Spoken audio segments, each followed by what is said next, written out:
Kasus penembakan Ustaz oleh orang tak dikenal OTK, di Kecamatan Pinang, Kota Tangerang, kini dalam penanganan kepolisian. Polisi melakukan penyelidikan atas perkara tersebut. Polres Tangerang Kota dibantu oleh Polda Metro Jaya sedang menyelidiki. Tutur Kabid Humas Polda Metro Jaya Kombes Yusri Yunus saat dikonfirmasi. Minggu, tanggal 19 September tahun 2021. Menurut Yusri, pihaknya telah melakukan olah TKP bersama tim laboratorium forensik.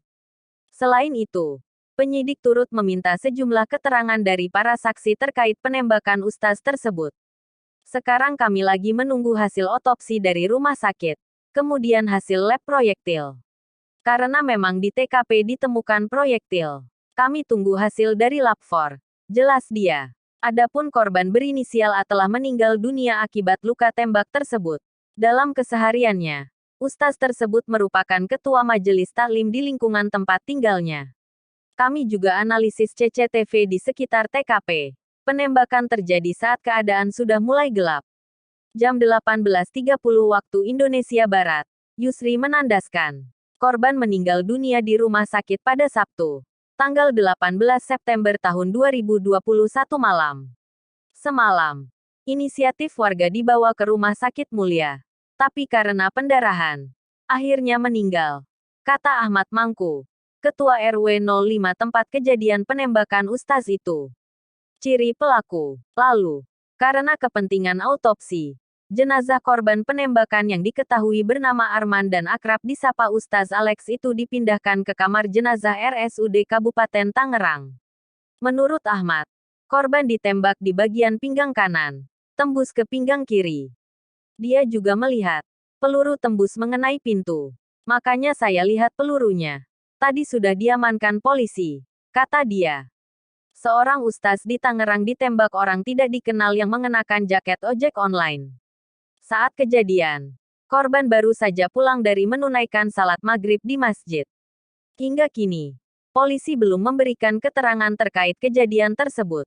Kasus penembakan Ustaz oleh orang tak dikenal OTK, di Kecamatan Pinang, Kota Tangerang, kini dalam penanganan kepolisian. Polisi melakukan penyelidikan atas perkara tersebut. Polres Tangerang Kota dibantu oleh Polda Metro Jaya sedang menyelidiki. Tutur Kabid Humas Polda Metro Jaya Kombes Yusri Yunus saat dikonfirmasi. Minggu, tanggal 19 September tahun 2021. Menurut Yusri, pihaknya telah melakukan olah TKP bersama tim laboratorium forensik. Selain itu, penyidik turut meminta sejumlah keterangan dari para saksi terkait penembakan Ustaz tersebut. Sekarang kami lagi menunggu hasil otopsi dari rumah sakit, kemudian hasil lab proyektil. Karena memang di TKP ditemukan proyektil, kami tunggu hasil dari lab for. Jelas dia. Adapun korban berinisial A telah meninggal dunia akibat luka tembak tersebut. Dalam kesehariannya, Ustaz tersebut merupakan ketua majelis taklim di lingkungan tempat tinggalnya. Kami juga analisis CCTV di sekitar TKP. Penembakan terjadi saat keadaan sudah mulai gelap. Jam 18.30 waktu Indonesia Barat, Yusri menandaskan. Korban meninggal dunia di rumah sakit pada Sabtu, tanggal 18 September tahun 2021 malam. Semalam, inisiatif warga dibawa ke Rumah Sakit Mulia. Tapi karena pendarahan, akhirnya meninggal. Kata Ahmad Mangku, Ketua RW 05 tempat kejadian penembakan Ustaz itu. Ciri pelaku. Lalu, karena kepentingan autopsi, jenazah korban penembakan yang diketahui bernama Arman dan akrab disapa Ustaz Alex itu dipindahkan ke kamar jenazah RSUD Kabupaten Tangerang. Menurut Ahmad, korban ditembak di bagian pinggang kanan, tembus ke pinggang kiri. Dia juga melihat peluru tembus mengenai pintu. Makanya saya lihat pelurunya. Tadi sudah diamankan polisi, kata dia. Seorang ustaz di Tangerang ditembak orang tidak dikenal yang mengenakan jaket ojek online.